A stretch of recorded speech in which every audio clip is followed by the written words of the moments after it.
docente de posgrado en la Universidad César Vallejo y autor del libro Estudios de Imputación Objetiva y Participación Delictiva, entre otros artículos. Bien, estimados participantes, es necesario mencionar que este curso cuenta con una certificación de 24 horas académicas que es válida para concursos públicos y privados. Aquellos quienes se han inscrito y han adquirido su certificado, se les enviará posteriormente a sus correos electrónicos junto con el material académico y la grabación de la presente clase. Asimismo, para aquellos participantes que no han adquirido todavía su certificado, pueden hacerlo, pueden adquirirlo escribiendo al chat para ponernos en contacto con ustedes. Voy a dar las recomendaciones a continuación.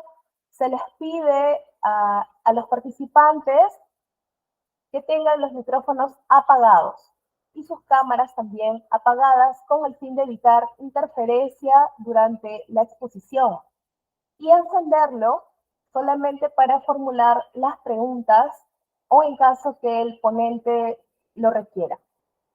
De igual manera, al finalizar la exposición, se dará pase a la rueda de preguntas y se les recomienda permanecer conectados hasta el final del evento para que puedan participar del sorteo de 2 ejemplares que se realizará al final de la clase, ¿no? Entre los participantes que se han inscrito. Se les pide nuevamente permanecer conectados, ya que de lo contrario, que alguno de los participantes resulte ganador y no se encuentre presente, se realizará nuevamente el sorteo. Sin más preámbulo, estimado doctor, le doy nuevamente la bienvenida y quedamos a su disposición. Ya, un minuto, por favor, ya. Está bien, doctor, esperamos.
Muy bien. Gracias a Centro de Capacitación Permanente, en este caso, por la invitación a dar este pequeño curso sobre el dolo y su prueba en la jurisprudencia penal peruana. Es importante tener en consideración que el concepto del dolo va a ir siempre ligado a lo que es el fin del derecho penal. Y el fin del derecho penal, pues, de alguna otra forma tiene que ver con la conceptualización que podemos tener de lo que es el derecho penal, ¿no? Entonces, de alguna otra forma, el derecho penal liberal, porque vivimos en un Estado democrático liberal, parte de la consideración de premisas ónticas como normativas, Y podemos decir que el derecho penal tiene la finalidad de proteger ciertos bienes jurídicos, pero a través de la estabilización de ciertos valores normativos dentro de una sociedad, para lo cual tiene que haber un consenso racional entre los miembros de una comunidad, de una sociedad, acerca de la tipificación de un delito, ¿no?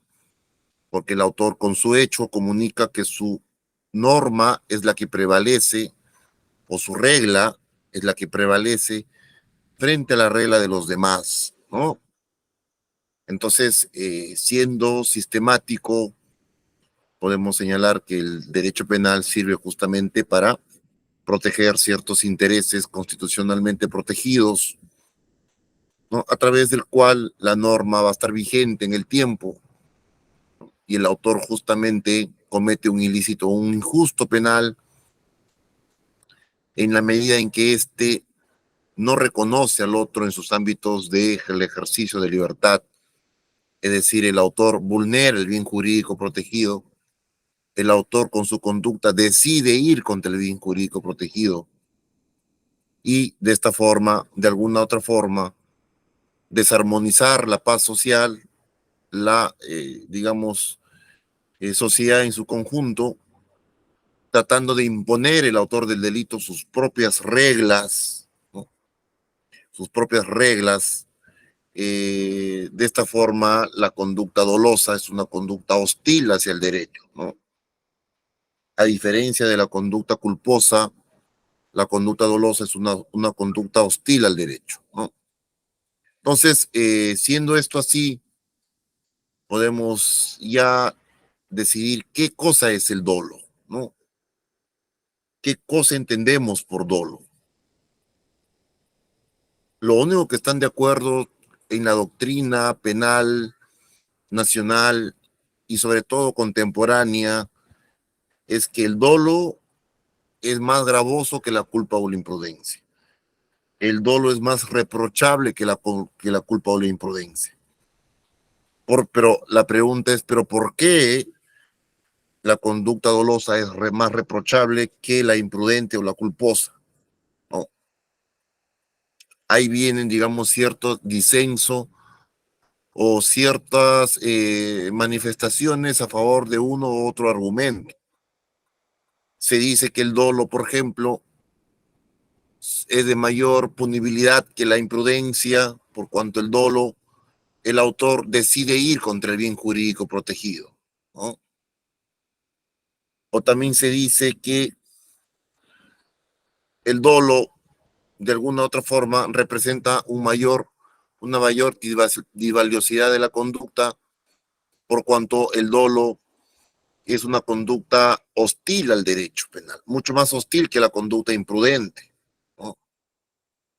Se señala que el dolo, pues, en efecto, es una conducta altamente reprochable en la medida en que el autor manifiesta con ello una hostilidad hacia hacia el derecho de los demás, ¿no?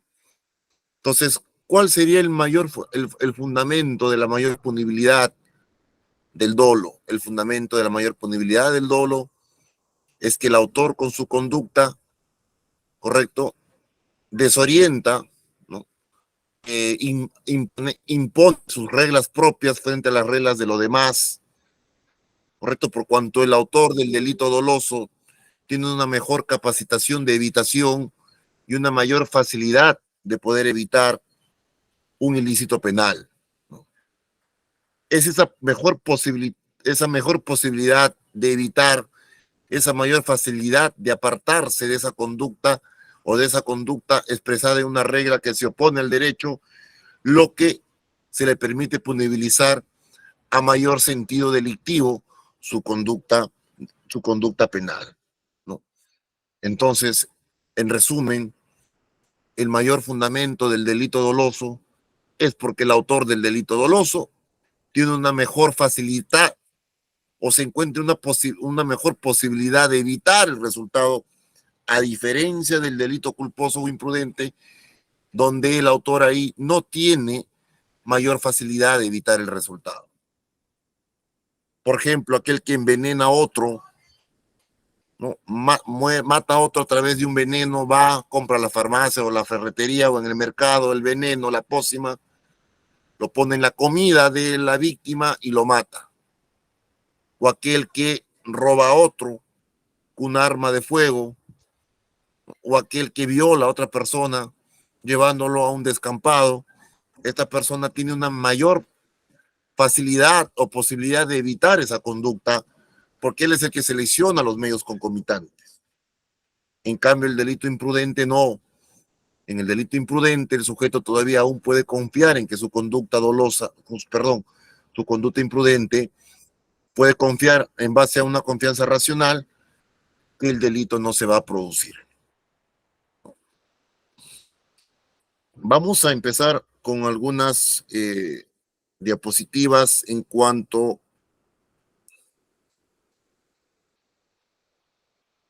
a lo que se da en la vida diaria, ¿no?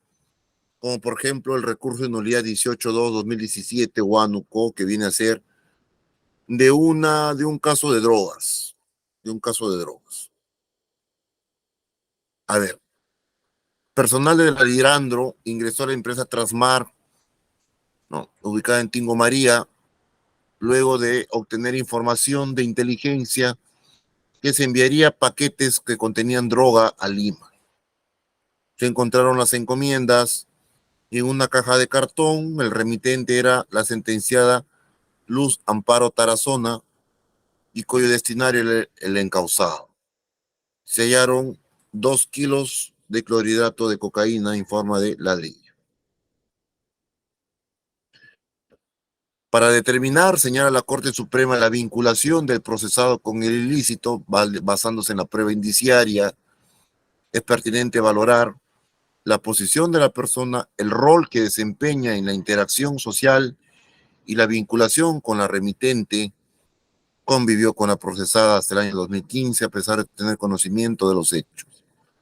La mala justificación, que no necesita sus documentos de identidad debido a que era copiloto de un camión de carga, o como refiere el profesor García Ravero, la prueba indiciaria se desarrolla siguiendo la secuencia hecho inicial, máxima de la experiencia, hecho final. El recurso de nulidad considera que para determinar la vinculación del proceso con el ilícito, basándose en la prueba indiciaria, es pertinente determinar entonces estos hechos que se está mencionando, ¿no? Para acreditar, jóvenes, a ver, en primer lugar, no se acredita el dolo. Lo que se acredita son las proposiciones fácticas acerca del estado mental de la persona. Es decir, lo que se acredita en juicio oral, correcto, son los estados mentales, como el conocimiento, ya sea la indiferencia o la ignorancia deliberada, la imprudencia, la representación, la mayor probabilidad, ¿correcto? Entonces, en un juicio oral, mal hace el abogado decir al juez voy a acreditar o desacreditar el dolo de mi patrocinado. O mal hace el fiscal en decir voy a acreditar,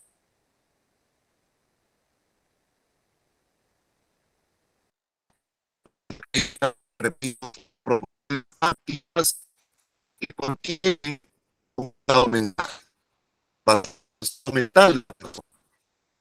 Esto no quiere decir que lo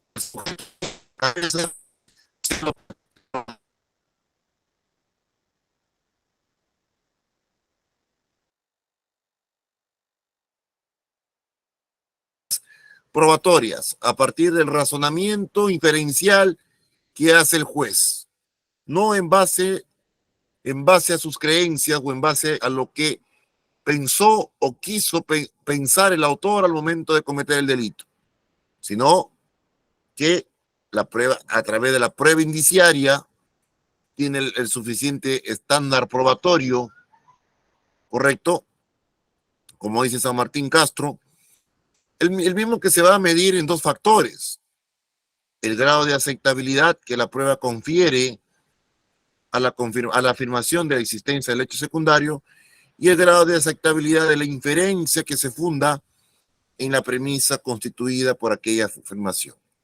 En otras palabras, entonces, lo que se acredita son los estados mentales a través del cual va a dar lugar a la afirmación del conocimiento a través de la prueba indiciaria.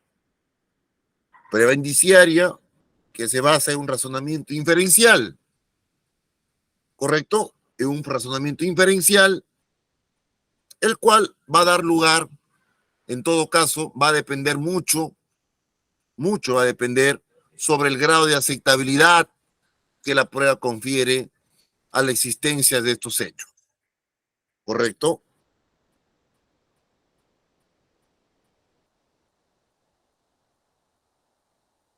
A través de la jurisprudencia se ha determinado la existencia de ciertos indicios tipo, ¿no? Indicios tipo quiere decir que la jurisprudencia ha construido, sobre todo la Corte Suprema, ciertos indicios que son, digamos, repetidos o que son coincidentes, ¿correcto?, en la existencia de ciertos delitos, sobre todo para diferenciar entre la tentativa del homicidio, doloso, claro está, ¿no?, de el delito de lesiones dolosas, ¿no? Para diferenciar, por ejemplo, la tentativa del homicidio del delito de lesiones dolosas, tenemos el recurso de nulidad 648/2019, ¿no? Dice lo siguiente: se suscitó una discusión entre una pareja, motivo por la cual el Roberto cogió la casaca de la primera, lo hizo caer, lo colocó una chalina en el cuello y la asfixió. Llevó a sus hijos al primer piso, la dejó encerrada para que no escape.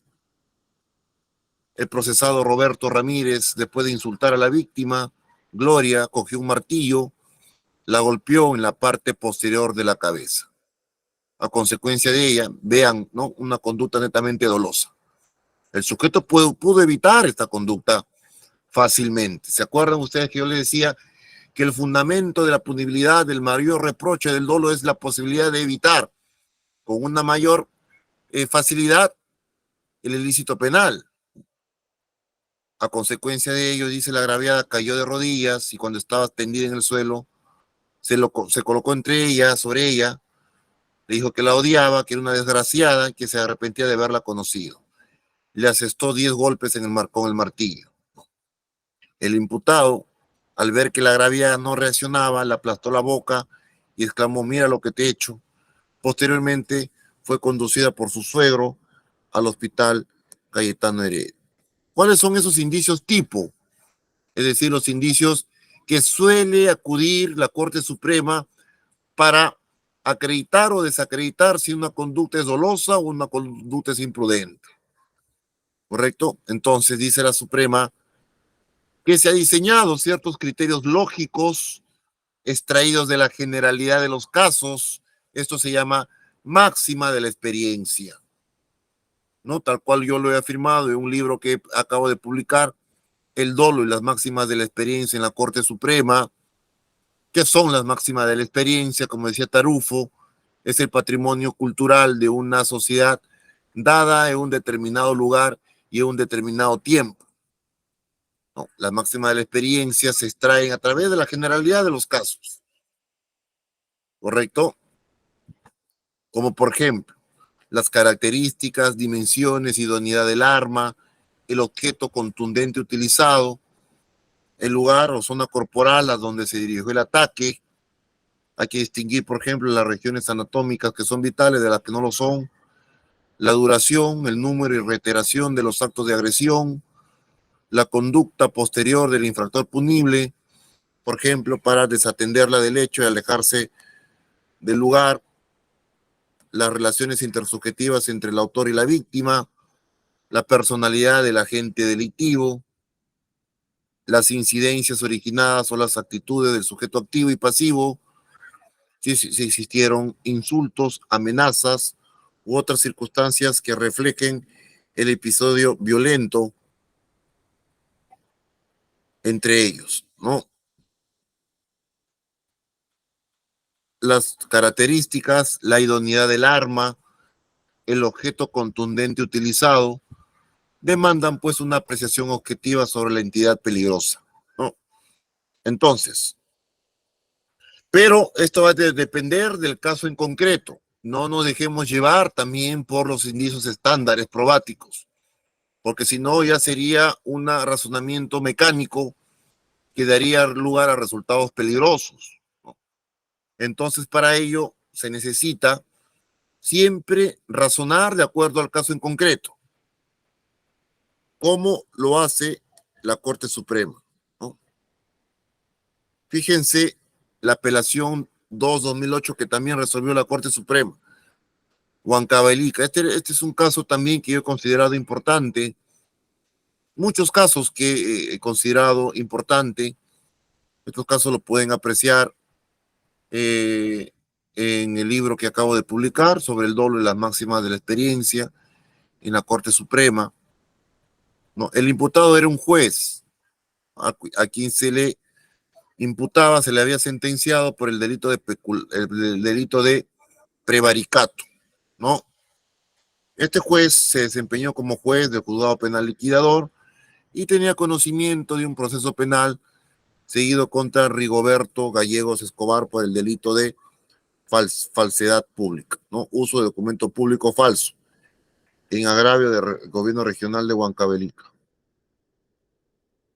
En el proceso, el juez había expedido una sentencia, y dictó la reserva del fallo condenatorio a favor del procesado, pese a que no cumplía con la exigencia legal del artículo 62 del Código Penal, es decir, que se reserva el fallo condenatorio siempre y cuando el delito estuviese condenado con una pena privativa de libertad no mayor de 3 años, y en este caso, por el delito de uso de documento falso, sí tenía más de 3 años, por tanto, no podía aplicarse la reserva del fallo condenatorio. No, sin embargo, el juez lo aplicó.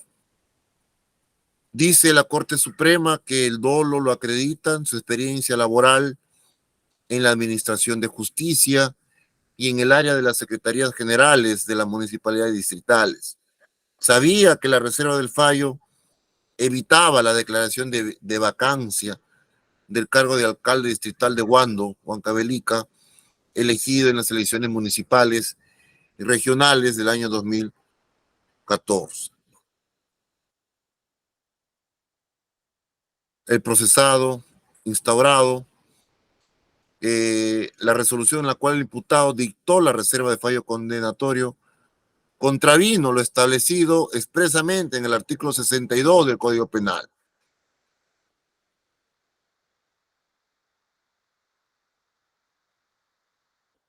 Esta persona había sido absuelto en la primera instancia con los siguientes fundamentos, ¿no? Que no estaba probado que actuó para favorecer la estabilidad laboral de Rigoberto Gallegos Escobar en el cargo de alcalde distrital. En el derecho penal del acto, el delincuente responde por la transgresión a la norma, no por el grado de personalidad de peligrosidad de su personalidad. Absuelto fue la Corte Suprema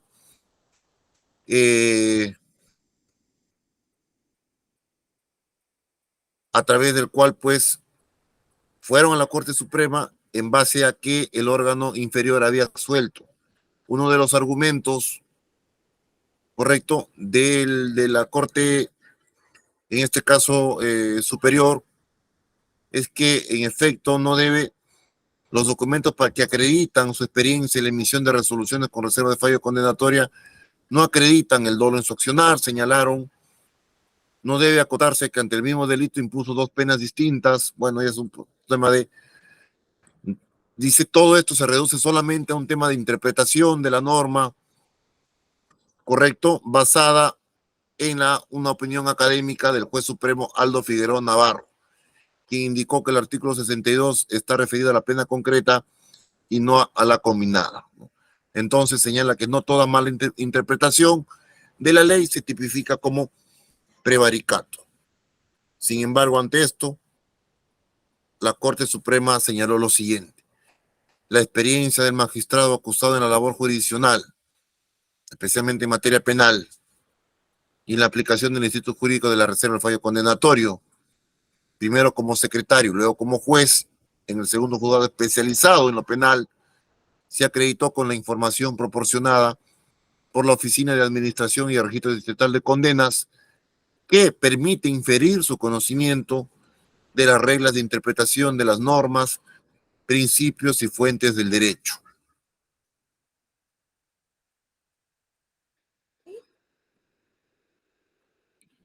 Entonces, una vez más, las máximas de la experiencia, la Corte Suprema, utilizando las máximas de la experiencia, partiendo que en este caso se trata de un delito de infracción de deber, porque se trataba de un juez, no cualquiera puede cometer el delito de prevaricato, ¿no? En los jueces, entonces, en los funcionarios públicos, es más exigible el conocimiento. El nivel de estándar del conocimiento es mínimo en los casos de infracción de deber, porque el funcionario público tiene el deber de conocer. Por algo está ahí, ¿correcto? Más aún un juez especializado en lo penal. Tiene el deber de conocer en la medida en que tiene ciertos deberes propios de su cargo, propios de su posición, propio del funcionamiento del aparato del Estado en materia de justicia penal. Entonces eso hace ver que este sujeto es juez, no actuó en error, correcto, sino muy por el contrario, actuó con dolo extraído de las máximas de la experiencia.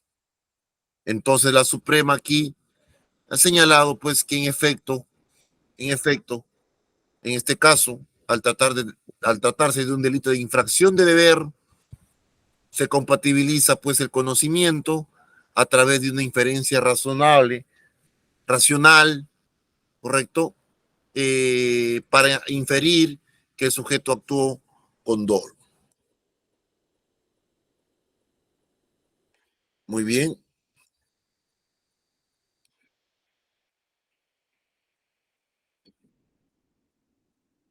Hay entonces una serie de problemáticas respecto al delito doloso, ¿no? Esas son algunas de las jurisprudencias que les he comentado. Yo me podría comentar más de 20 jurisprudencias, pero no acabaríamos la presente charla, ¿no? Hay una jurisprudencia, yo quiero ponerles el siguiente caso, ya aplicado a delitos no convencionales, en este caso lavado de activos. Le voy a poner, a ver, un par de casos de lavado de activos para que ustedes se dan cuenta cómo la posición que podría yo asumir para caracterizar el dolo, que se aleja de la doctrina, y ese es mi posicionamiento, está basado en la práctica de lo que hace la Corte Suprema. A mi entender, el delito doloso, a mi forma de entenderlo, el delito doloso es una conducta donde el sujeto tuvo la posibilidad de evitar el resultado, una mayor posibilidad de evitación del resultado, ¿correcto?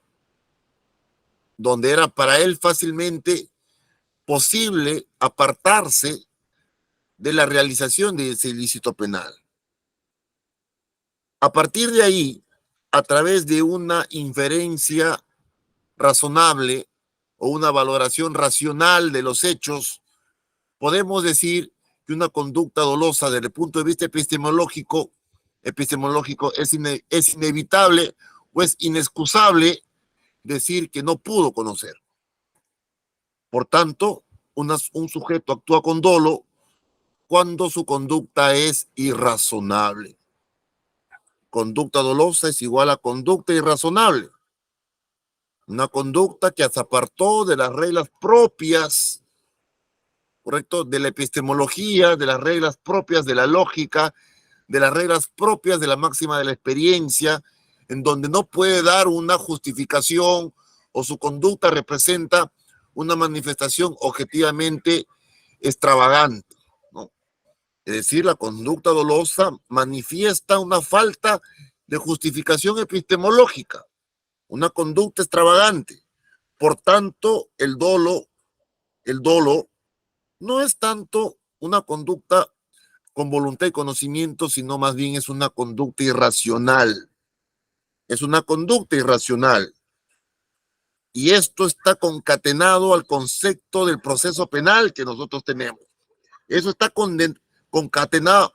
Lo que pasa es que los penalistas tradicionales no se preocupan de la aplicación en la práctica y por eso hay el mayor desdén, por eso de que dicen que la teoría del delito poco sirve, ¿no? ¿Por qué? Porque lamentablemente son los propios penalistas quienes se han encargado de que las personas, el estudiante de derecho, los jueces, los fiscales, tengan esa concepción. Porque no les ha importado hacer una concesión del derecho o no les ha interesado hacer una concesión del derecho que se aplique en la vida diaria. ¿Correcto? Si el derecho penal está de espaldas a la realidad, simplemente no es un derecho penal legítimo, no es un derecho penal que está legitimado para el ciudadano. Y entonces, en un juicio oral, vemos que delito doloso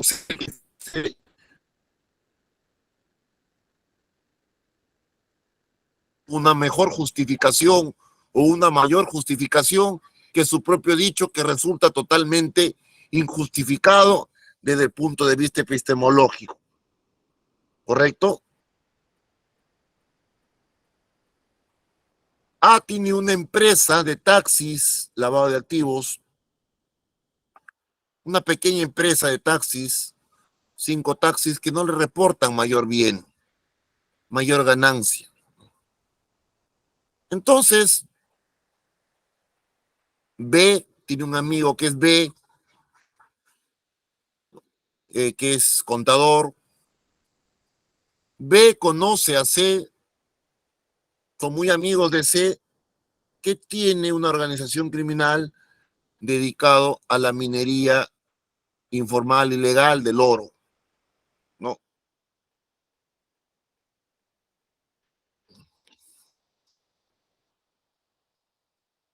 A la minería informal del oro, o bueno, o a cualquier delito, puede ser tráfico de drogas, extorsión. Lo cierto que C le dice a B que necesita lavar su dinero, para lo cual le confía la posibilidad de conseguirse así pequeñas empresas, ¿no? Entonces B le propone a lo siguiente: mira B, mira A, amigo, yo te voy a inyectar un capital de $1.000.000 a tu empresa, ¿correcto? A cambio tú me vas a dar la contabilidad de la empresa, yo voy a llevar tu contabilidad, te voy a pagar 3, 4 veces más de tu sueldo que ganas como gerente de la empresa, te voy a inyectar 1.000.000, correcto, de soles a tu empresa, pero eso sí me dejas a mí la contabilidad de la empresa. Hacen una intervención criminal, policial, por crimen organizado, y se imputa a también el delito de lavado de activos. En su defensa dice, bueno, yo no conocí que ese dinero tenía origen delictivo. Yo confié en mi amigo que es un contador exitoso, ¿no? Y por tanto mi conducta no es punible. Con esos argumentos se van al juicio oral, correcto, condenan a B, a C, y A simplemente dice, yo no he tenido conocimiento de la conducta delictuosa o el origen delictivo de esos bienes, ¿no? Muy bien, es lo que en la doctrina se conoce como la doctrina contemporánea, la más actual, se conoce como ignorancia deliberada, es decir, a propósito no quieres saber, a propósito tú no quieres hasta ver más allá de lo evidente.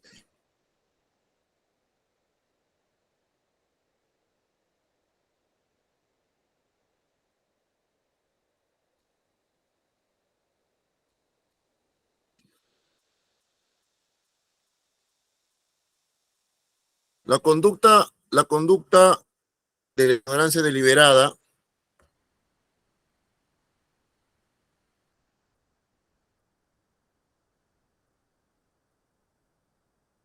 ha sido introducida del sistema anglosajón al sistema europeo continental, ¿no? Del sistema anglosajón porque los ingleses, los norteamericanos, no trabajan con categorías del delito, pero se han visto, digamos, en la problemática de casos, sobre todo en delitos socioeconómicos, ¿no? Como lavado de activos, como defraudación tributaria, como tráfico de drogas, en la cual es común afirmar que el sujeto activo del delito desconocía del ilícito penal, pero es un desconocimiento deliberado, es un desconocimiento a propósito, es decir, es como el avestruz que mete la cabeza debajo de la tierra para no conocer lo que pasa en el mundo externo. Es muy parecido a ello. La ignorancia deliberada es la ausencia de representación del sujeto de la posibilidad de la comisión de un ilícito penal, pero una ausencia de representación irrazonable, ¿no? A través del cual el sujeto decide no conocer, decisión de no conocer el ilícito penal, a pesar que tuvo la posibilidad del conocimiento del ilícito penal. ¿Correcto? Es decir, es una decisión de no conocer cuando él tuvo la posibilidad de hacerlo. Eso hace ver que los delitos de ignorancia deliberada, como en este caso de lavado de activos, no importa tanto si el sujeto actuó con dolo o conocimiento, sino lo importante es si la conducta es desde el punto de vista procesal razonable o irrazonable. Entonces, el hecho de recibir 1.000.000 de soles, ¿correcto? A mi empresa, de la nada, el hecho que a mí raramente me incrementen mi sueldo 4 veces más de lo que gano, el hecho que me pidan mi contabilidad, la contaduría de la empresa, sin dar mayor justificación que ello, ¿correcto? El hecho de saber que A conocía a C y que B y C eran muy amigos, que estaban inmersos en una organización criminal, el hecho de tener una relación también de familiaridad permite presumir el conocimiento, ¿correcto? Que estos estarían metidos en una actividad criminal previa, hace ver que la conducta de A es reprochable a título de dolo, o mejor dicho, ignorante deliberado. Es común afirmar también en los casos de tráfico ilícito de drogas, te dan un maletín para llevarlo a Andorra. Muy bien, es intervenir en el aeropuerto, la clásica, ¿no? No sé, me lo dio Juan Pérez, es un amigo mío, muy familiar de mi cuñado, que me dijo que allá lo iba a recibir también un familiar. Bueno, una mala justificación, no creíble para el juez ni para el fiscal, porque nadie recibe encomiendas de personas que uno no conoce. Transmisión de un conocimiento previo, ¿correcto? O el funcionario público que siempre en 10 concesiones hace siempre lo mismo y en una se equivoca a propósito, ¿no? Entonces son cuestiones que hay que tener en consideración, que se escapa ya del ámbito de regulación del funcionario público. Y acá hay que tener en consideración la ley o la norma administrativa que regula, ¿no?, su campo de dominio, su campo de funciones, su ámbito de organización en el derecho penal. Muy bien. A conoce a B, A era taxista y conoce a B. y con este ejemplo ya culmino lo que es la parte jurisprudencial. También la Corte Suprema. En el año 92, A conoce a B. A era un taxista que en el año 92 trabajaba en taxi, ¿no? Era una persona que se había cambiado de identidad porque había tenido un problema por tráfico de drogas, había sido absuelto, pero se mantuvo con esa identidad falsa. Muy bien, luego de unos años de trabajar como taxista, conoce a B. B era un próspero empresario de hacer transporte público, transporte de pasajeros, de turistas de Tumbes, Ecuador, para lo cual al ganarse su confianza a el taxista, B le propone pues crear una empresa donde A iba a ser el administrador de la empresa. B le dijo que iba a invertir $250,000, ¿no? Y que él iba a manejar la parte administrativa. En otras palabras, el testaferro de la empresa, ¿no?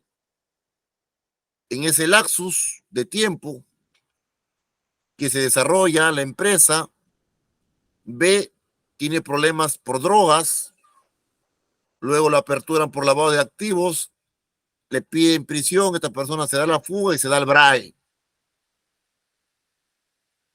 El testaferro, el administrador, le sigue enviando mensualmente sus cuotas de ganancias delictivas, donde justamente esta persona era el mayor beneficiario, el que se encontraba no habido y se había cambiado incluso la identidad para poder evadir a la persecución penal.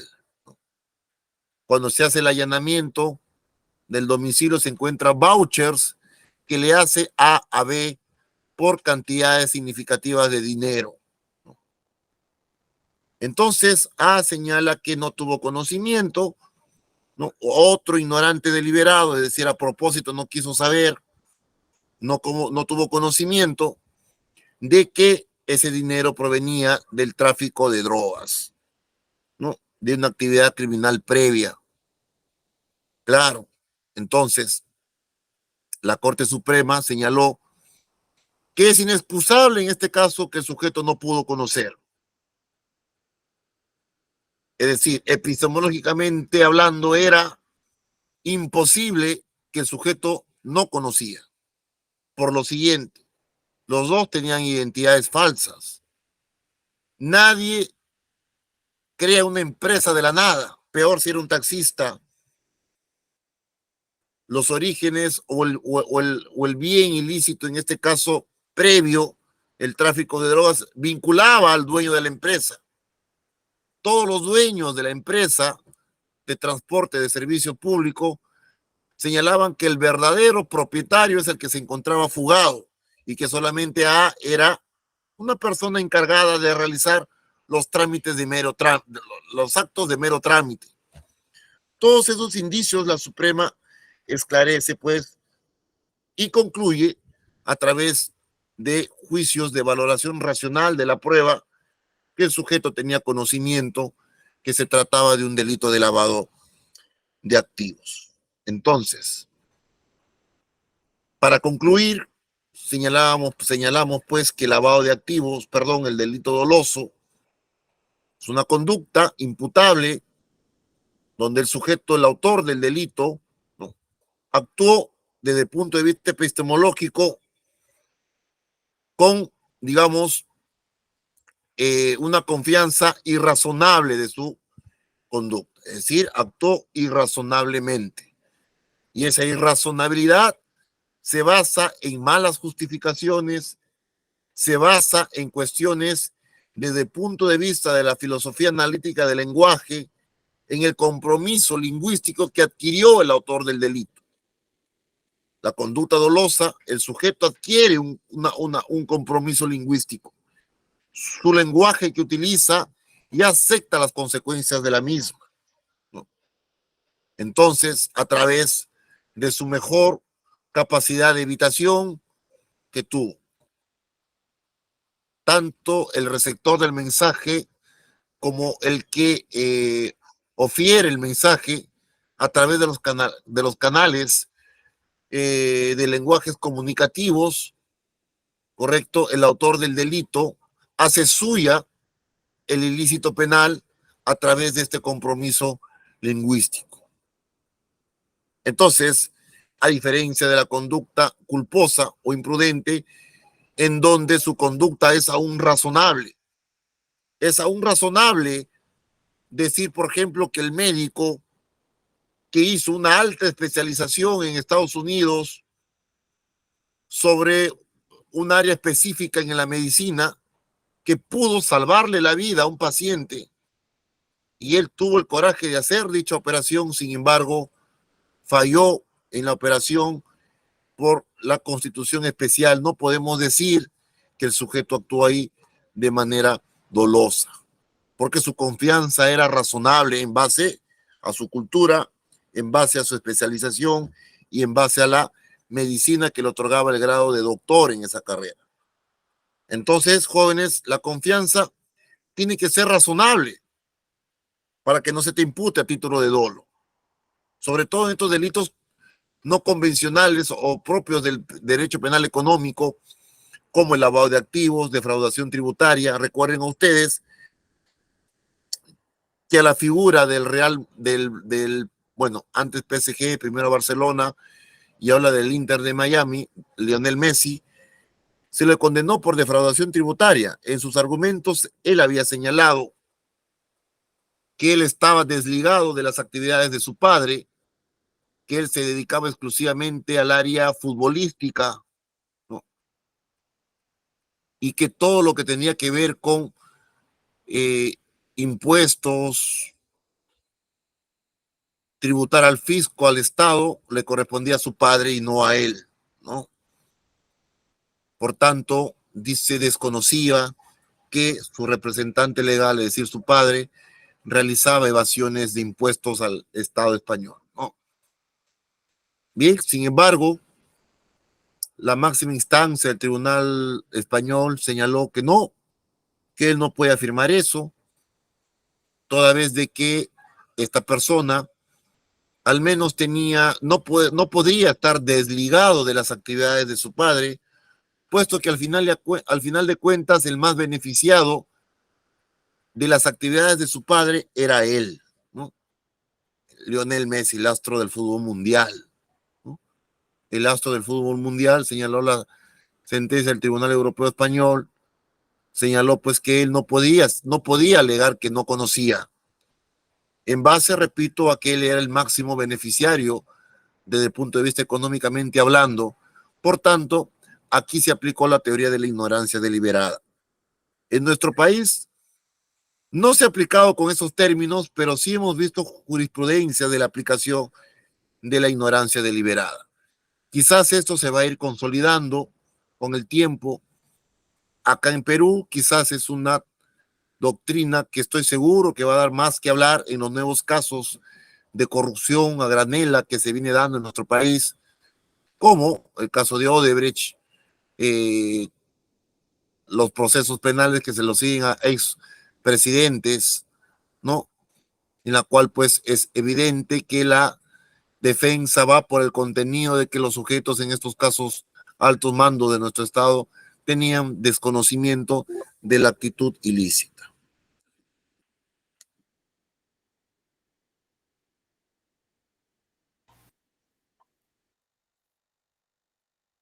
Excelente disertación, estimado doctor, siempre ilustrándonos con su amplio conocimiento. A continuación, voy a dar pase a la rueda de preguntas. ¿Algún participante que desee formular alguna pregunta puede activar su cámara y su micro para que pueda formular su interrogante?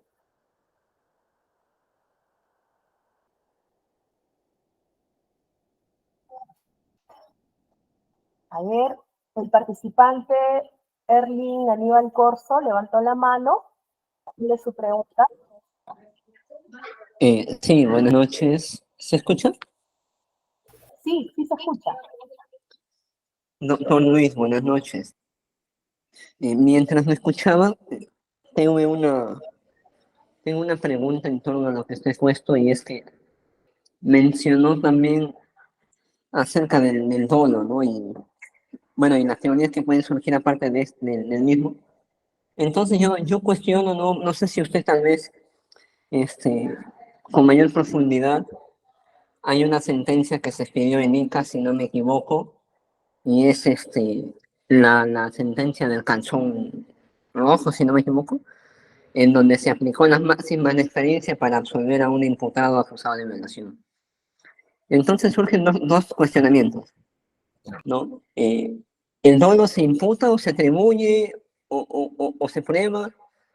Por un lado, y por el segundo lado, el dolo, y ¿cuál sería la implicancia del dolo o la trascendencia en las máximas de experiencia en la jurisprudencia? Porque vemos que la jurisprudencia a veces en primera instancia es donde más falla estos cuestionamientos. Entonces, ¿qué hacer o qué opinión le merece esta cuestión, ¿no? Gracias. Gracias, Erle, y gracias también por tu comentario. No, en efecto, esa jurisprudencia es es un ejemplo más de cómo se aplican de forma incorrecta las máximas de la experiencia, ¿no? Como decía Tarufo, y en esto quizás tenía razón Tarufo. Tarufo decía de que las únicas máximas de la experiencia son las leyes científicas, porque lo otro, las vividas de la práctica diaria, suelen ser muy subjetivas, decisión del juez, y esas no son, decía Tarufo, máximas de la experiencia. Bueno, como vivimos en esta parte del planeta, en el hemisferio sur, de alguna otra forma, comúnmente se ve que a partir de casos generalizados que se dan siempre, ciertos hechos concretos, se puede llegar a una conclusión también única, inequívoca, ¿no? A ver, en este caso que tú dices es una mala forma, digamos, es una argumentación espuria, banal, intrascendente. Esa no es una máxima de la experiencia. La máxima de la experiencia se refiere que es la aplicación en la generalidad de los casos a través de un hecho en concreto, ¿no? Lo que ha hecho acá este tribunal de Ica no es más que la aplicación de móviles abruptos, ¿no? Como decía Michel Tarufo, ¿no? Eso no es máxima de la experiencia. Eso de que la víctima tenga una prenda íntima de un color rojo hace que el hombre se exacerbe en su motivación sexual, ¿no? Bueno, por algo no están, ya lo separaron de la corte, a esos jueces, ¿no? Entonces, a eso no nos referimos a esos tipos de explicaciones que son más bien, digamos, ese es el problema de la valoración íntima de la convicción del juez, ¿me entiendes? Ahí está el problema de la valoración íntima de la convicción del juez. Ese es el problema. Eso es subjetivismo. Eso es lo que queremos evitar en el libro que he escrito. Eso no es valoración racional de la prueba. La valoración racional de la prueba se identifica en base a la constatación de la hipótesis del fiscal, pero también desvirtuando la contrahipótesis del imputado. ¿Correcto? Ese es un sentido de doble valoración que habla Jordi Ferrer. No solamente confirmar la hipótesis del fiscal, sino de qué forma desbaratas o contrarrefutas la hipótesis de la parte contraria, siguiendo acá a las reglas de Toulmin, de la argumentación jurídica del norteamericano Toulmin, ¿no? Entonces, eso hace ver que en efecto, ¿no? Estas máximas de la experiencia que son generalmente se procede para acreditar el estado mental a través de la máxima de la experiencia, ¿correcto? He dicho el estado mental, porque no se acredita el dolo. El dolo se ascribe, como diría Rushka. Rushka tenía ahí razón. El dolo se ascribe, ¿correcto? El dolo de alguna otra forma se atribuye. Lo que no se hace es probar el dolo, ¿correcto? Lo que se prueba son los estados mentales contenidas en proposiciones fácticas. Tú cuando vas a un juicio oral, lo que hace el Ministerio Público es, voy a acreditar que A estuvo en el momento el 29 de diciembre en el hotel tal, y de esta forma procedió a acabar con la vida de su esposa. ¿Correcto? Esa proposición fáctica es la que se acredita. No se acredita el dolo, porque el dolo tú no lo ves correr por un parque. Lo que se equivoca la doctrina penal es afirmar que se acredita el dolo. El dolo no se acredita. El dolo se ascribe, como diría Rushka, a través del cual se hace una atribución de las reglas del conocimiento. O como diría el gran Ramón Ráguez Ibáñez, hay una atribución de las reglas del conocimiento. ¿Correcto? A través de la atribución de estas reglas de conocimiento que se basan en reglas de convivencia social, podemos luego concluir que que el conocimiento o el estado mental se acredita. Pero el dolo es un constructo normativo. El dolo es un enunciado jurídico. El dolo es un constructo de valoración jurídica que se creada por el derecho. Pupe tenía razón ahí. Quien crea el derecho de alguna otra forma, correcto, es a través de la valoración normativa que se hace primero el legislador, que es el que crea el derecho, y luego la aplica el juez. Correcto. Entonces, de esta forma, el dolo, que es creación propia del derecho, que es una proposición normativa, un juicio de valor, mediante el cual a nivel probatorio se llega a la certeza de la razonabilidad o irrazonabilidad de un estado mental. Correcto. No hay que confundir los planos. Ese es el gran trabajo de la dogmática penal. Ese es el gran problema, ¿viste? ¿Cómo se confunden los conceptos? Hay que hacer un sistema de doble valoración en el dolo. Primero conceptualizarlo y luego ver la forma como se aplica. Y en este caso, se toma muy en consideración en la aplicación ya de los estados mentales, cuyo constructo jurídico del dolo, primero hay que conocer qué es el dolo. Y he dicho que para mí el dolo es un enunciado jurídico, un constructo a través del cual la conducta es irrazonable. Esa irrazonabilidad o razonabilidad de la conducta ya pasa por un estándar probatorio propio de los procesos penales, pero a nivel de la libre valoración racional de la prueba. Gracias, Erling, por la pregunta, y espero haya, digamos, podido esclarecer tu inquietud. Tenemos otro participante más que ha levantado su mano, González Flores. Sí, muy buenas noches, doctor Tiznado. Muy buenas noches con todo el público presente. Bueno, doctor, están mencionando, evidentemente es un tema muy controvertido e interesante, actualmente tiene mucha relevancia. Y uno de los comentarios que ha hecho, doctor, los cuales me ha llamado mucho la atención, es respecto a que ha indicado que la conducta dolosa tiene que interpretarse también como una conducta irrazonable.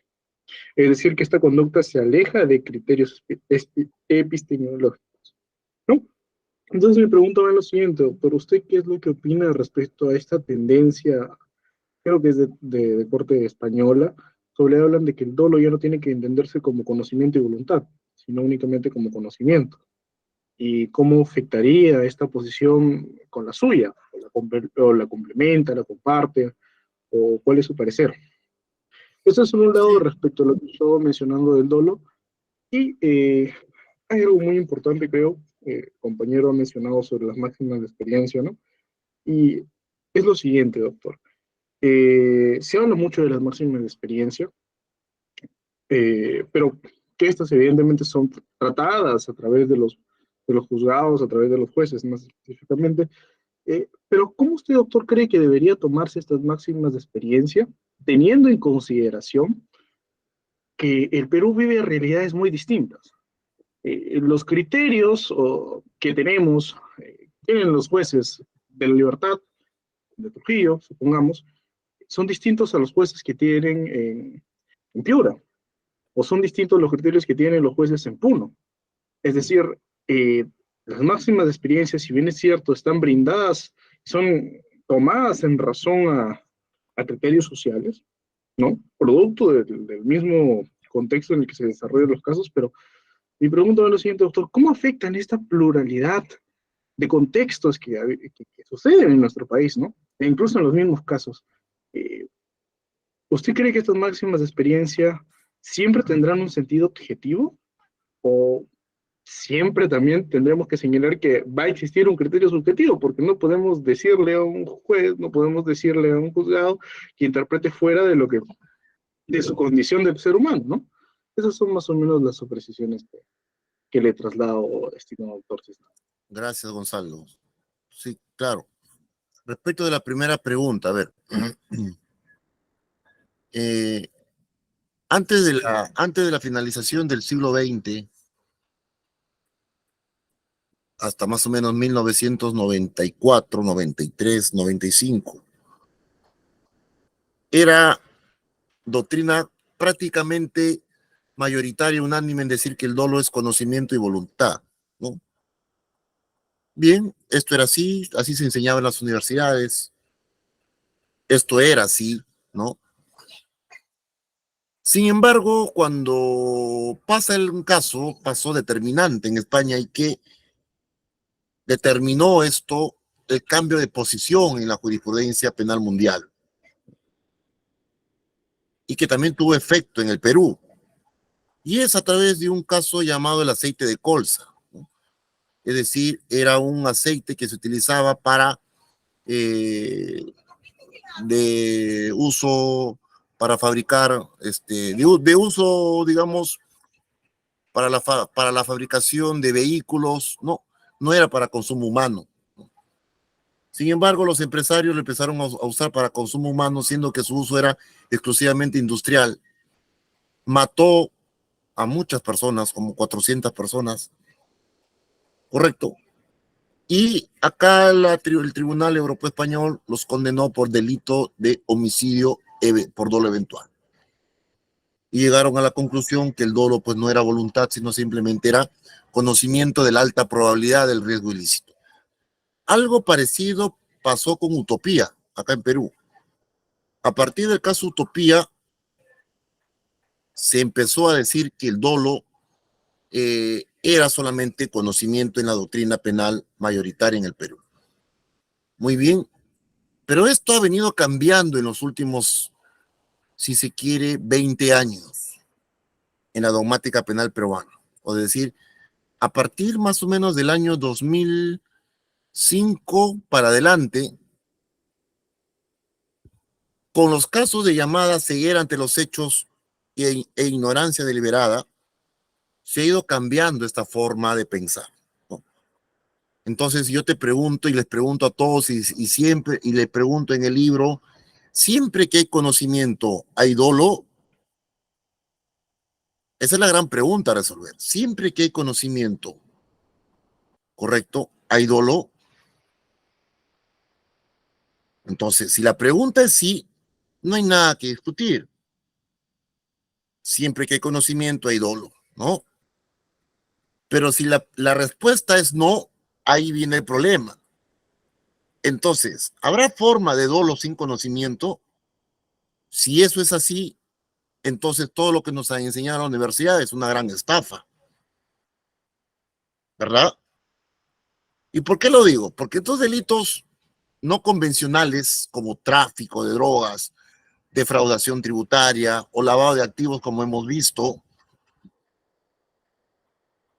el autor del delito trata de no, con intención, de no averiguar más. Ejemplo típico, el caso del administrador que les he puesto, el testaferro de la empresa, del amigo que está jugado. No quiso averiguar más, no quiso saber más. Es decir, su estado mental de la indiferencia es la que generalmente lo puso como punto del iceberg para poder acreditar que se actuó con dolo. Entonces, hay un autor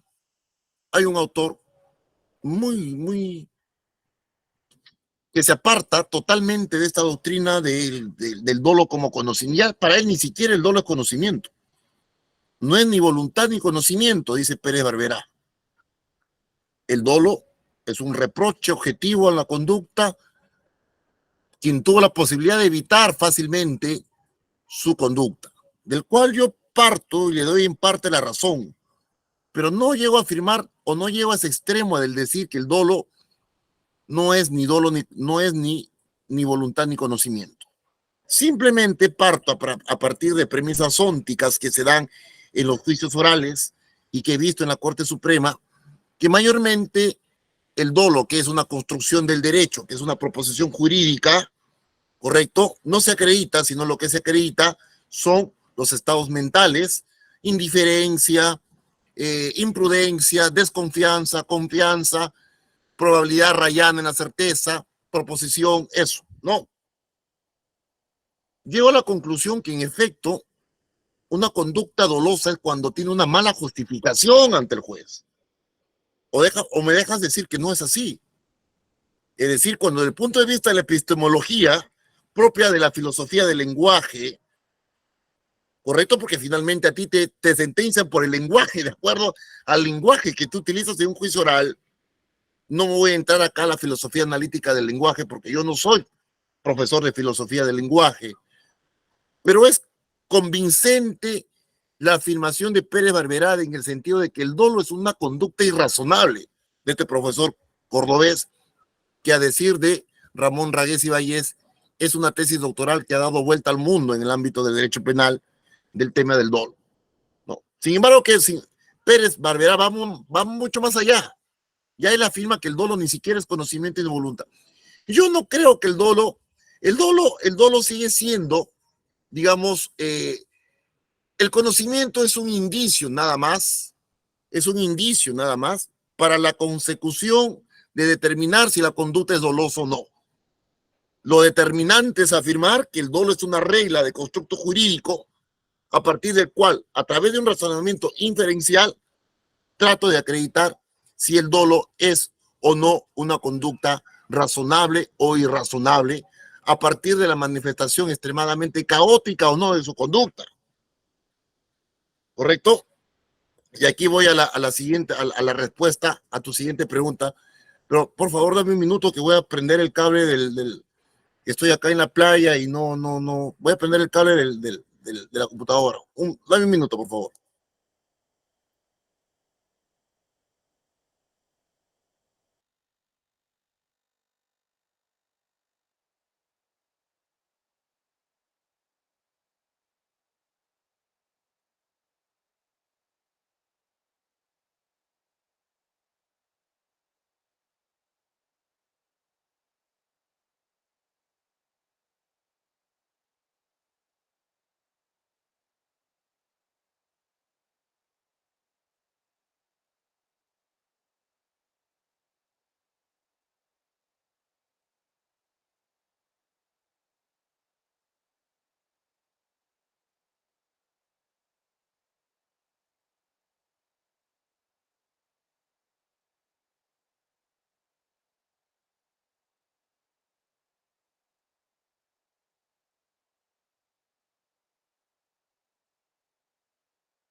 Mientras se desocupa el doctor Tiznado, nuevamente hacerles recordar que no se retiren y que permanezcan conectados, que en breves minutos se realizará el sorteo de los 2 ejemplares de libros que ya se había previsto. Sí, y en cuanto al tema de las máximas de la experiencia, claro, esto está ya dentro del concepto del segundo baremo de la construcción del juicio de la imputación subjetiva, ¿no? El segundo baremo el primer baremo es el constructo del concepto del dolo, y el segundo baremo está en afirmar cuándo una conducta es irrazonable o no, a través de una mala justificación, extravagante, estrambótica, ¿no? La cual se usa comúnmente de acuerdo a lo que dice la Corte Suprema. La máxima de la experiencia hay que normativizarlas. Es la única forma de salir del estado en el cual nos encontramos a nivel de justicia. Yo sé que es muy difícil, yo sé que en la vida diaria los jueces son carceleros y te condenan a la más mínima expresión de sentido en su cabeza de lo que es el dolo, ¿no? Claro, basta una mala justificación para... Pero también me voy a los tres extremos. Si nosotros queremos dar por sentada la posición de Beltrán, nadie sería condenado. Es decir, si vamos a tratar de no solamente verificar la hipótesis fiscal, sino contrarrestarla, va a ser un poco difícil. Y la realidad de nuestro país es que el crimen organizado va avanzando más. ¿Correcto? Los delitos de lavado de activos va avanzando más. Entonces, propongo hacer lo siguiente. Hay que diferenciar los delitos comunes organizativos de los delitos de infracción de deber. En los delitos de infracción de deber, llámese peculado, llámese prevaricato, llámese malversación de fondos, ¿correcto? De alguna u otra forma, como tiene el carácter de, digamos, sujeto obligado por la norma, ya sea jurídica o extrajurídica, administrativa o no, extrapenal o no, ¿correcto? Hay un deber de conocer allí, si se dan cuenta, ¿no? Entonces la imputación subjetiva ahí es mucho más fácil para el Ministerio Público. Oiga, basta con yo acreditar que hay una infracción de normas administrativas y calza eso con la norma de la ley penal en el delito, por ejemplo, de peculado, hacer 2 modificaciones extras fuera de las permitidas por ley, por ejemplo. No. Bastaría el Ministerio Público para imputar ello. ¿Por qué? Porque es un funcionario público, es un deber conocer. En cambio, los delitos comunes, que cualquier persona puede realizarlo, de alguna u otra forma, se acreditaría la máxima de la experiencia y, por tanto, el dolo, no olvidemos que el dolo es un constructo jurídico, el dolo no se prueba, lo que se prueba son estados mentales, se basa la máxima de la experiencia en la prueba por indicios, y un requisito de la prueba por indicios es que la conducta tenga un sentido unívoco, unívocamente delictiva, es decir, no hay otra interpretación que no sea la delictiva dentro del lenguaje que nosotros usamos al momento de comunicarnos para realizar un ilícito penal. Porque en todos los casos que nosotros cometemos un delito, utilizamos un lenguaje lícito o un lenguaje ilícito. ¿Correcto? Entonces, a partir de la utilización del lenguaje lícito o ilícito, es que el juez te va a juzgar. Lamentablemente, la realidad de nuestro país es que el crimen organizado está, de alguna u otra forma, este delito no convencional, extorsión, llámese extorsión, sicariatos, ¿no? Tráfico de drogas, que de alguna u otra forma este delito se va consolidando, y tiene razón, ¿no? Las distintas realidades de nuestro país. Pero eso también, Gonzalo, no sé si con esto coincides conmigo, es propio de la naturaleza de nuestro país. ¿Por qué? Por ejemplo, yo te explico lo siguiente. El crimen organizado, que es un delito pero tan grave, va a depender también de la zona donde tú te encuentras, igual como va a depender de la justicia donde tú te encuentras. Y eso lo va a hacer ilegítimo, no lo va a hacer ilegítimo. Si nosotros vivimos en el norte, acá en Trujillo, la organización por excelencia es para usurpar terrenos, ¿correcto? La extorsión. Pero si tú te vas un poquito al centro, porque yo he sido fiscal de drogas en el BRAE, si tú te vas al sur, tú te vas a Puno, tú te vas a Puno, el delito por excelencia es la organización del contrabando. El contrabando es el delito por excelencia, por la frontera. Si tú te vas al Brain, es el tráfico ilícito de drogas, el delito, la criminalidad organizada por excelencia. Si tú te vas a la selva, Iquitos, no, ahí cambia, es el delitos ambientales, deforestación ambiental. Entonces, si tú te vas a Lima, pues ya la corrupción de poder para tomar las instituciones públicas es terrible, ¿no? Es terrible. Entonces, ojo, hay que tener en consideración, tiene razón ahí, hay que tener en consideración para la valoración de las máximas de la experiencia en la realidad de cada parte del país. Y eso no lo hace ilegítimo. Si tú normativizas y dices que la prueba indiciaria, uno de los requisitos es el sentido delictivo unívoco, dice San Martín Castro, tiene que ser unívoco, está bien. Y el dolo es justamente eso, es una conducta unívoca. Entonces el juez tiene que acreditar, perdón, el Ministerio Público tiene que acreditar que esa conducta tiene un sentido unívocamente delictiva.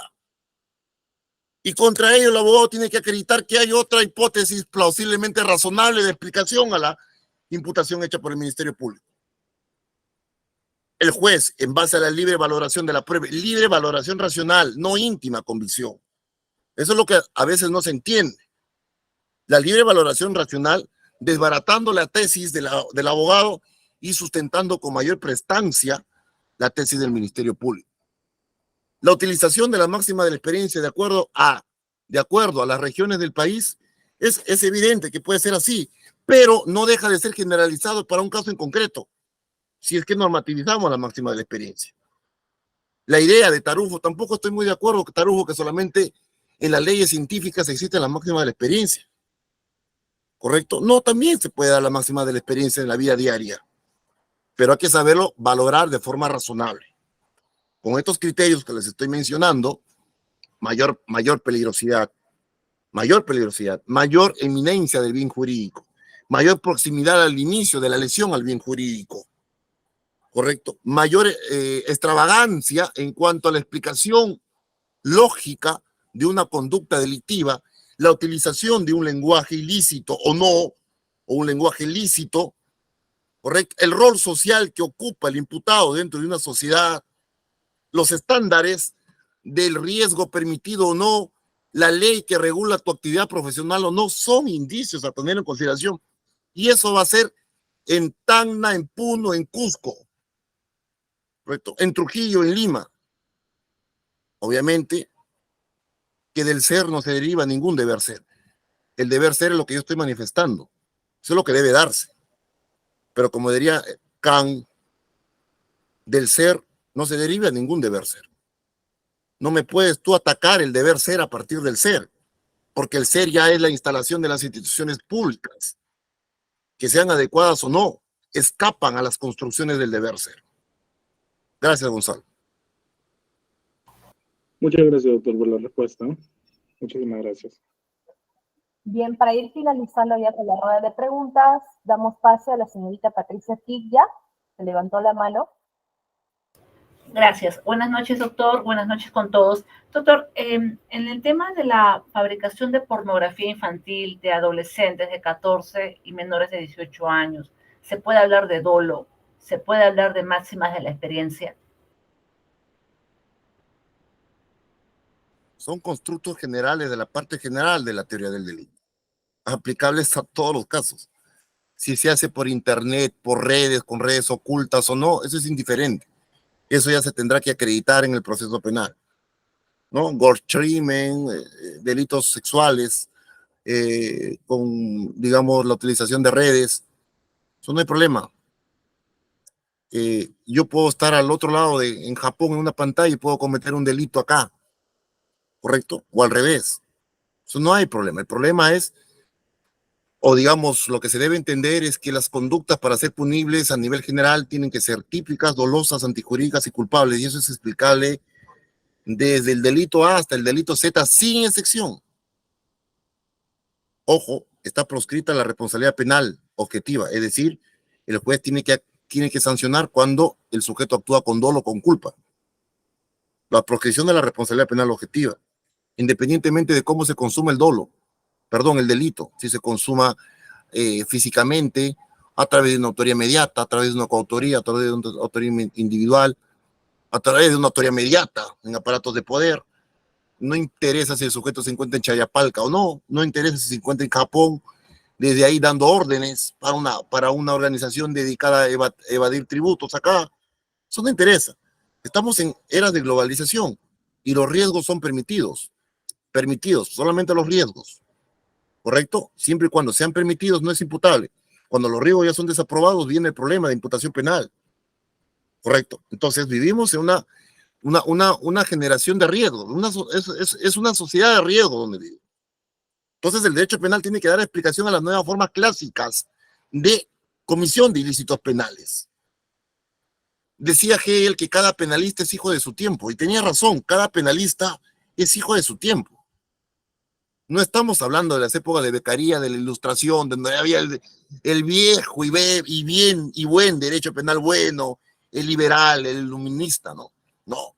Estamos hablando ahora de un derecho penal restrictivo, de un derecho penal, si se quiere decir, del enemigo. Si no, preguntemos al Salvador, al presidente Bukele, ¿no?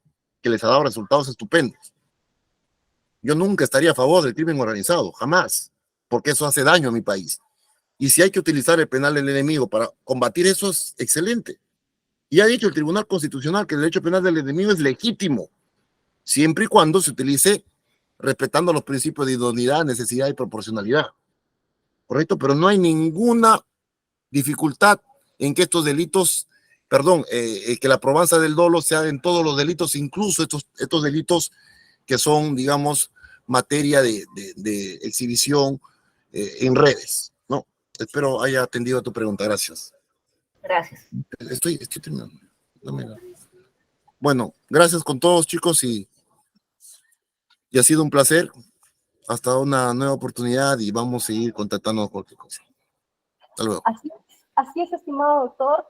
Agradecemos su excelente disertación y esperamos poder contar con usted para un próximo evento.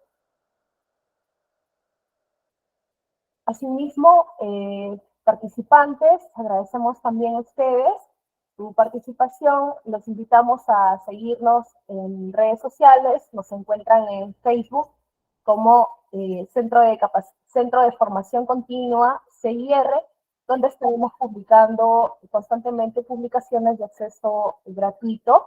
O también pueden escribirnos a los números que a continuación les voy a publicar en pantalla. Aquí son los números que pueden comunicarse o pueden escribir al WhatsApp, ¿no? Asimismo, los participantes que aún deseen adquirir su certificado pueden hacerlo escribiendo a estos números también, que podrán tener acceso además al material académico y la grabación de la clase del día de hoy. Muy bien, entonces, a continuación vamos a realizar el sorteo. Perdón. Hay un registro.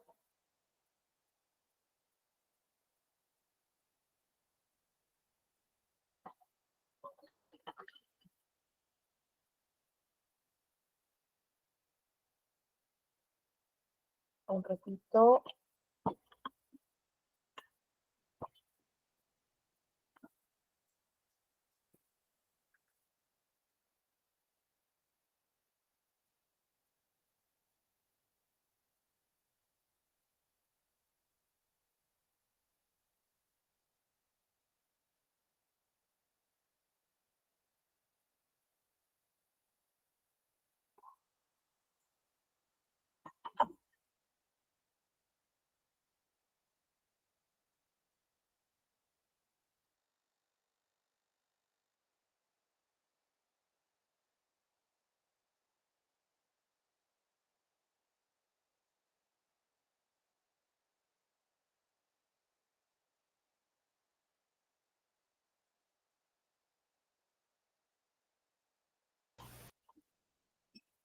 Disculpen el inconveniente.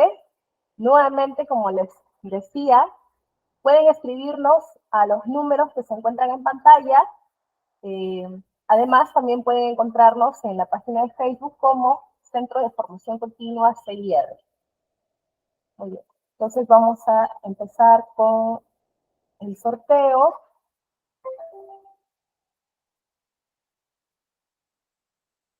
Se puede observar la pantalla. Quisiera saber, por favor, si pueden visualizar la pantalla. Sí, se visualiza correcto. Muy bien, entonces vamos a dar inicio al sorteo con la lista de participantes inscritos. A ver. Vamos a sortear los 2 ejemplares de los libros de Código Penal y Nuevo Código Procesal Penal, así como el libro El dolo y las máximas de la experiencia en la Corte Suprema. Vamos a iniciar con el sorteo del primer libro, que es el libro de Código Penal y Nuevo Código Procesal Penal. Y nuestro ganador es Luis Enrique Mariño Bailón. Luis Enrique Mariño Bailón se encuentra presente.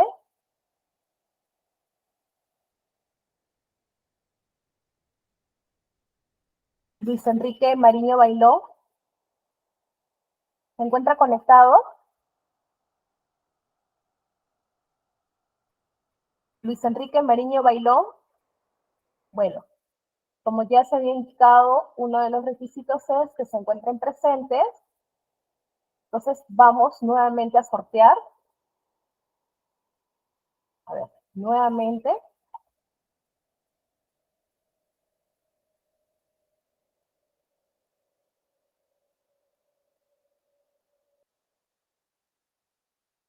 A ver, el ganador del libro Código Penal y Nuevo Código Procesal Penal es Mayra Esther Obispo Domínguez.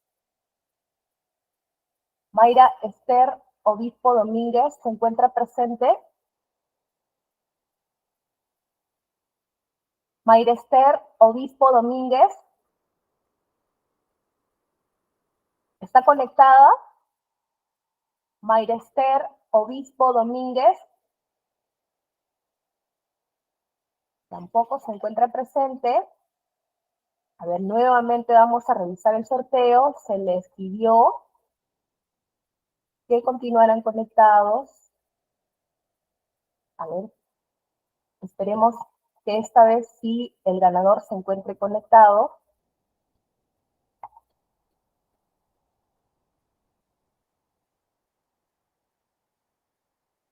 Virginia Seclen Dávila. Virginia Seclen Dávila. ¿Se encuentra conectada Virginia Seclen Dávila?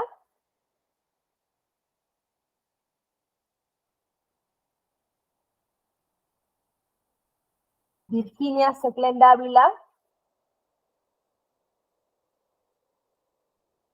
No está conectada. A ver. Nuevamente.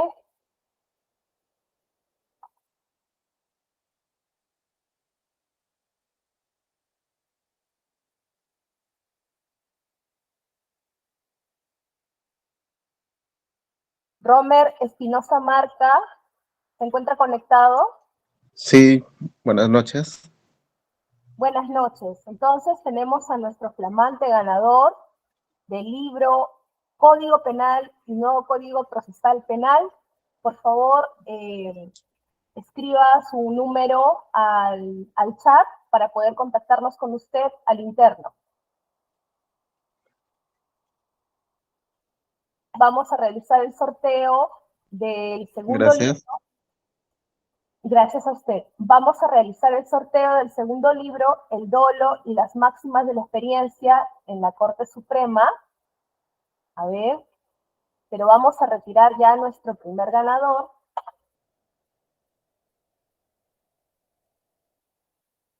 A ver, vamos a comenzar.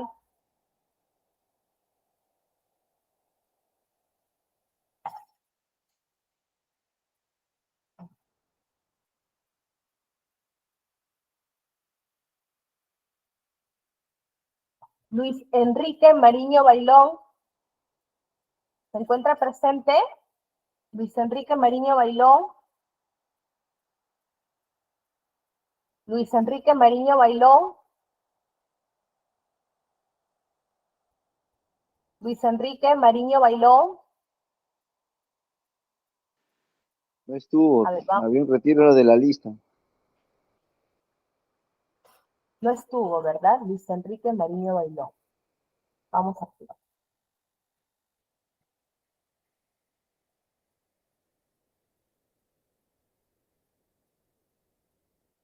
A ver, nuevamente.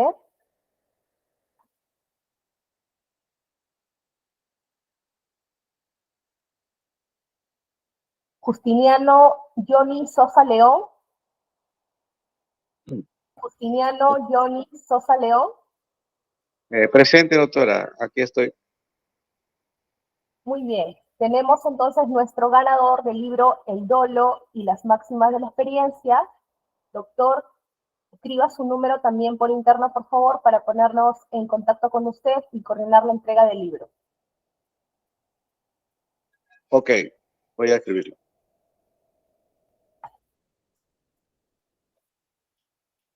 Bien.